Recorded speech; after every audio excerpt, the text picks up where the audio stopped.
This is Hubble Telescope's famous photograph, Hubble Ultra Deep Field. There are nearly 10,000 galaxies, each containing as many as 100 billion planets in this image alone. But the question has always been, out of those billions of planets, how many could have life?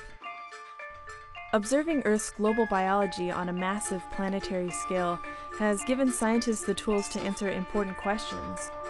Like, how can we use these models of our own planet to detect signs of life on other worlds? In short, the first thing that we're going to do is figure out how we'd find ourselves.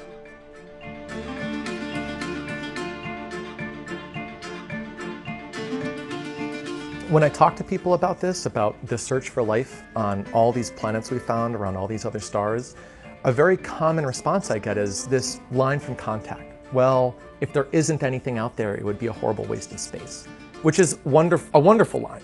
And especially was a wonderful line 20 years ago. But now we're beyond that. That's Dr. Sean Donegal-Goldman. He's one of NASA's many scientists heading up the search for life.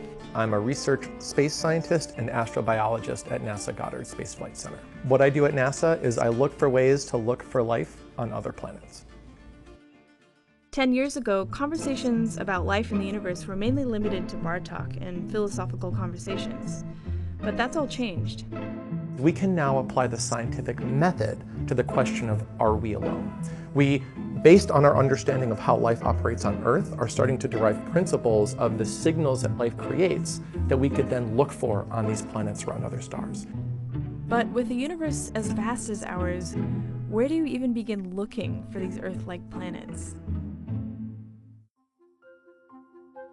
NASA scientists must take an extremely calculated approach when it comes to combing the universe for signs of life. By studying Earth's climate over its long history, we have a pretty good understanding of how climate operates on other rocky planets. And that gives us some helpful clues on the distance from a star and the size of a planet that could harbor a global biosphere like the one we have here on Earth. It all comes down to knowing where to look. We have a concept for this. It's called the habitable zone or the Goldilocks zone. And the basic idea is you can't be too hot because otherwise you'll lose your oceans. They'll basically boil and steam away. You can't be too cold because then your oceans will freeze over. You want that big sort of global ocean reservoir at the surface, which happens when you're kind of in the middle and just right. In our solar system, the Goldilocks zone is bound by Venus, which is too hot and steamy with no oceans at the surface, and Mars, which is too cold and too small. And size matters too. To give an example, the moon is technically in just the right place. It's in the middle of the Goldilocks zone, just like Earth is, and it gets the right amount of energy from the sun. But it's too small to hold onto an atmosphere.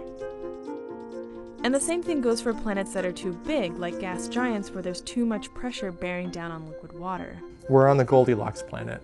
And what's really neat is we found a lot of other so-called Goldilocks planets in the last few years that we could then think about looking for signs of life on in the future.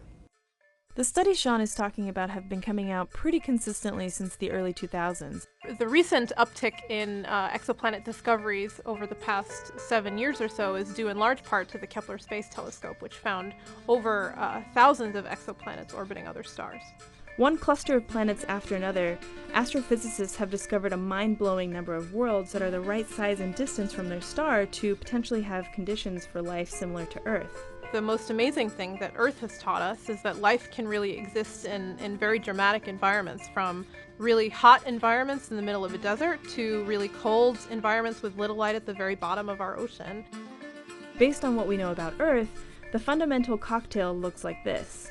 You need liquid water, the right atmospheric gases, and, if you're lucky, specific global signs of life.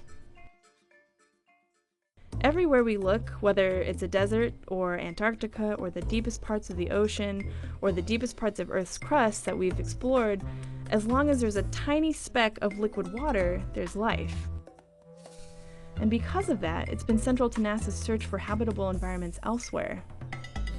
It's why scientists get excited about water spewing up from the icy moons of Europa and Enceladus in our outer solar system. Not only could they have water, but they could have global oceans like the ones we have here on Earth. After liquid water, we'd look for atmospheric gases. Actually, the gas we're breathing now, oxygen. Find oxygen and methane together in the same atmosphere, and you've got something special. There are ways to build up oxygen or methane in the planetary atmosphere, but the only way you get them both in the same atmosphere at the same time is if you produce them both super rapidly. And the only way we know how to do that is through life. The next thing scientists could look for is pigment, the colors of life, like the chlorophyll found in plants on land and algae and phytoplankton in the ocean. Although there aren't currently any outer space missions in progress to retrieve this data, we could, in theory, be able to detect similar colors on a planet around another star in the future. But maybe one of the coolest things about this whole enterprise is how quickly we're learning. I firmly believe that one of two things is going to happen in the course of my scientific career. Either we're going to find evidence that we're not alone in the universe, or we'll have so exhaustively searched for it and not found anything that we'll know that the universe is a lonely place and that our place in it is more special because of that. Either way, I can't wait to find out what we uncover in the next 20 years.